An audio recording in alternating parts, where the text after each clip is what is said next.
يلا نسمي الله ونعمل مع بعض فطيرة جميلة جدا، هشة وسفنجية، وبجد بجد تحفة. مكوناتها موجودة في كل بيت، وهتبقى عشاء أو غدا، حاجة كده عائلية مميزة لأي بيت. مش هتشيلي أهم أي حاجة، بجد جميلة وهتبهرك تحفة. بصوا الحشوة بتاعتها جميلة، والحشوة اختياري زي ما انت عايزة. جميلة جدا، هتقطعيها بالشكل ده هتكفي أكتر من 7 أفراد لأنها كبيرة وجميلة جدا ومشبعة. الفطيرة من جمالها أنا ما قدرتش أقاوم، خدت حتة كده ودقتها وأنا بصور زي ما احنا شايفين. السلام عليكم ورحمة الله وبركاته.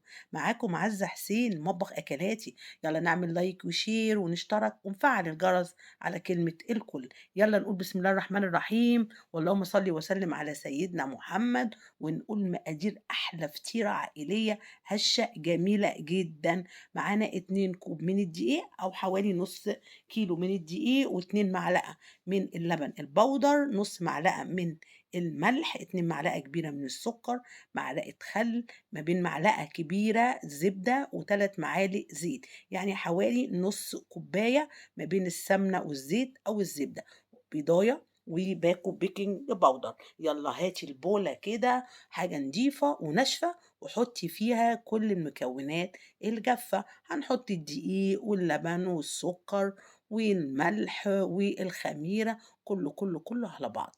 وهنبتدي نقلب كل المكونات الجافة عشان نعمل عجينة أحلى فطيرة هشة اقتصادية تحفة. دي كانت ربع كده معلقة من البيكنج باودر، نسيت أقول لكم عليها في الأول. موجودة أوكي، مش موجودة مفيش مشكلة، الخميرة هتقوم بالواجب كله. انزلي بالبيضة ومعلقة الخل، وابتدي كده قلبي فيهم كويس قوي. تمام كده، هتدمجي كل المكونات الجافة مع البيضة والخل كويس. هنجيب حوالي كوباية الا ربع مية دافية، وهنبتدي نعجن بيها. طبعا احنا عارفين العجين وتعلمنا وقلنا قبل كده ان العجين نسبة وتناسب. يعني انت ممكن تطلع معاكي طرية هتحطي معلقة، تطلع ناشفة شوية من المية. اعجني ولدتي فيها حلوة قوي.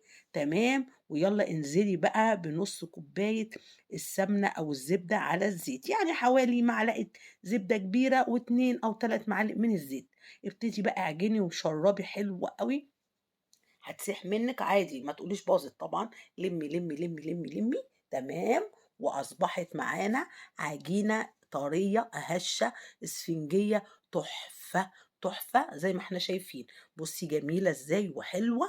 يالّا بقى حطّيها وادهني وشّها بنقطة زيت، ويالّا غطّيها وسيبيها لحد ما تخمر من نُص ساعة لساعة إلا ربع ساعة حسب الجو. يالّا بقى نعمل مع بعض الحشوة ونحضّرها. الحشوة بتاعتي يا قمر يا حبيبة قلبي هتبقى عبارة عن 4 بصلات و3 فلفل الكُبّي، ومعايا بطاطساية مسلوقة، كل الحاجات المتواجدة في البيت. وكان عندي ربع كيلو من اللحمة المفرومة، ويعني شوية من الزيتون. حابة تستبدلي كل دول بفراخ أو شاورما أوكي، بسطرمة وجبنات أوكي. أنا كان متوفر عندي الحشوة اللي أنا باضبّطها كده. يالّا قطّعي كل المكونات وهاتي الكَبّة وانزلي بيهم على الكَبّة، ويالّا والزيتون وكُلّه، كُلّه، كُلّه، وادّيهم فرمة حلوة أوي. تمام، فرمناهم في الكَبّة زي ما إحنا شايفين كويس، كويس أوي، أوي، أوي، أوي. وهنبتدي نحُط كده بولة. الحبّة الغامقين دول فيهم فلفل أحمر، والفاتحين دول دي البطاطس والفلفل الرومي الأخضر.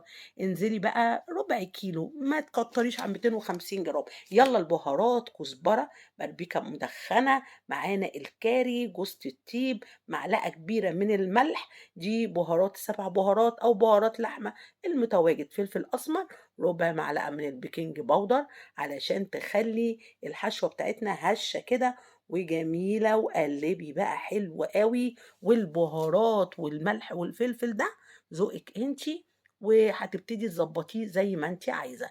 اعجني بقى كل الخلطة الجميلة دي حلو أوي، أوي، أوي، أوي. وابتدي بقى سيبيها كده تشرب من بعضها. ويالّا بقى إيه، هنرجع نشوف العجينة بتاعتنا إيه الأخبار. يالّا حُطّي بقى إيه التتبيلة الحلوة، واختاري الحشوة اللي تعجبِك. رجعنا بعد ساعة لقيناها بقى إيه، العجينة اختمرت وإيه، حاجة كده ما شاء الله تحفة، تحفة، تحفة. يالّا بقى ادّيها البوكس التمام وطلّعي الهوا منها ونزّليها على مفرش السيليكون بتاع العجن، بُصّي تحفة. والله العظيم العجينة كانت في إيدي حاجة قمر زي ما إحنا شايفين، جميلة جدًا، جدًا، جدًا، وتنفع برضه لأي معجنات تحبّي تعمليها. رشة بقى دقيق كده صغننة ويالّا افردي العجينة تمام، مش هنفردها كتير أوي، عايزين بس نفرد العجينة كده بسمك حوالي نُص سنتي، افرديها تمام وهتكوني محضّرة صينية كبيرة حلوة 35 وممكن أكبر شوية، ما تقلّليش عن كده علشان ما تطلعش معانا تخينة، تمام، فردناها مستديرة وجميلة. يالّا بقى هاقول لِك طريقة الحشوة بطريقة حلوة جدًا، انزلي بالحشوة كلّها اللي عندِك، الحشوة دي تحفة مغذية جدًا وجميلة، وزي ما قُلت لِك استبدليها بأي حاجة، أنا حشيت بالحشوة الموجودة عندي. قفّليها بقى زي ما بتقفّلي القطايف أو البُقجة كده شوية، بس مش عايزاها تكون تخينة عشان ما تطلعش معاكِ تخينة. خلاص قفّلناها كده تقفيلة حلوة أوي، وابتدينا كده نضغط عليها شوية، يالّا بقى هاتي الصينية الحلوة الكبيرة من 35 وأكتر، عشان لو صغيّرة عن كده هتبقى تخينة معاكِ. أنا حبيت أحط الورق الزبدة عشان بس ما تتلسعش منّي، ما عندكيش ورق زبدة ما تشغليش بالِك، ابتدي ادهني بس الصينية شوية سمنة أو زبدة حلوين وحطيها بقى وأنتِ بتفرديها هاتيها من جوّه لبرّه بطريقة مستديرة معاكِ، بحيث عايزاها كلّها تبقى حجم واحد، تمام، بقت تحفة وجميلة جدًا، وعلى فكرة هي أكبر من كده من غير التصوير. حطيتها وطبعًا هتحطي القفلة اللي من فوق من تحت، علشان عايزين الشكل يكون جميل وزي ما قُلنا إن العين بتاكل الأول، تمام، هاتي بقى شوكة وخرّمي كويس علشان ما تتنفخش مننا وتبقى جميلة، ولمّا تتخمّر كمان تطلع أحلى وأحلى. أنا بقى هريتها بالشوكة عشان مش عايزاها ترتفع منّي، وحتى لو ارتفعت ما تطلعش كتير أوي. وهاتي بقى شوية لبن صغنّنين وادهني بقى الوش عشان يدّينا اللون الجميل، وفعلًا اللبن كمان بيطرّي. ما تحطّيش زبدة دلوقتي ولا سمنات خالص، هي ما شاء الله شبعانة ومتضبّطة وكُلّه تمام. الفطيرة دي جميلة تقضّيكِ أو تنفعِك عشا، غدا، حاجة سريعة، في المصيف، في خروجة، جميلة جدًا، وهتقطّعيها كده تقطيعة حلوة، وهتبتدي ممكن تحتفظي بيها في العلبة.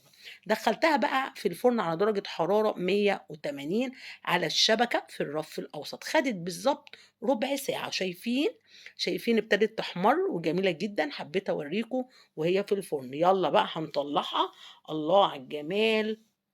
واللون الجميل جدًا، الوردي الحلو أوي، ريحتها جميلة ومالية البيت، وأنا باحب العجن والخبز أوي، أوي في البيت. قطعة بقى من الزبدة الحلوة أو لو عندِك سمنة بلدي، وابتدي ادهني الوش كده زي ما إحنا شايفين، ادّي له تطرية حلوة، والجبنة الموتزاريلا أو الcheddar الحاجات دي بقى بتدّي mix وطعم جميل أوي، وابتدي حطّيها على وش الفطيرة، ويالّا نرجع بيها تاني على الفرن يعني تحت الشواية بالضبط 10 دقايق زي ما إحنا شايفين، طلعت بالشكل الجميل بتراقبي الفرن طبعًا، ما بتسيبوش وتمشي لإن الحاجات دي بسرعة بتجري مننا، يالّا غطّيها بقى بأي حاجة، ورق فويل، فوطة كده مطبخ نضيفة، وسيبيها بالضبط 5 دقايق، 10 دقايق وارجعي لها حاجة كده طرية وتحفة، والمعجنات طبيعي لازم بتتغطى علشان ما تشدش وتنشف مننا، بُصّوا الجمال شكلها تحفة، غالية جدًا برّه على فكرة،